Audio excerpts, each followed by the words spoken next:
Hello అందరికీ welcome to my channel. Prayagraj Kumbh Mela నది స్నానాలు అయితే నేను పిల్లల్ని తీసుకొని వెళ్ళి వచ్చేసానమాట.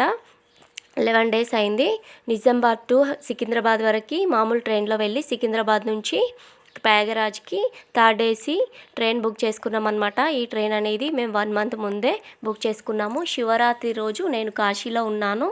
సో నేను ఎలా వెళ్ళాను అనేది లాంగ్ వీడియో కింద లింక్ ఇచ్చేసాను. ఆ లింక్ వెళ్ళి చూడండి. నేను ఎలా వెళ్ళాను, పిల్లల్ని ఎలా జాగ్రత్తగా తీసుకొచ్చాను, ఇవన్నీ నేను ఎక్స్ప్లెయిన్ చేస్తూ వీడియో చేసి పెట్టాను. చాలా ఎంజాయ్ చేశామండి. పిల్లల్ని తీసుకెళ్ళి చాలా టెన్షన్తో వెళ్ళాను. కాకపోతే అన్ని మందిరాలు, అన్ని గుడి దర్శనాలు అనేటివి సూపర్గా అయ్యాయి. సో ఇంట్రెస్ట్ ఉంటే లాంగ్ వీడియో చూడండి. కింద లింక్ ఇచ్చేసాను. అలాగే నా ఛానల్ని సబ్స్క్రైబ్ చేసుకొని లైక్, షేర్, కామెంట్ ఇవ్వండి. Thank you for watching. నా ఛానల్ అయితే టైలరింగ్ సంబంధించింది కాబట్టి 10 డేస్ నేను నా ఛానల్లో ఏ వీడియో పెట్టలేదు. సో ఈ టూర్ వీడియో ఇప్పటి నుంచి మీకు పెడతాను.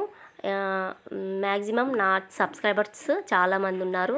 కనీసం ఒకరన్నా లైక్ చేసి కామెంట్ చేసి సబ్స్క్రైబ్ చేసుకోండి. కొత్త వాళ్ళకు షేర్ చేయండి. ప్లీజ్ నా ఛానల్ని సబ్స్క్రైబ్ చేసుకొని సపోర్ట్ చేయండి. Thank you for watching. Long video చూసేయండి.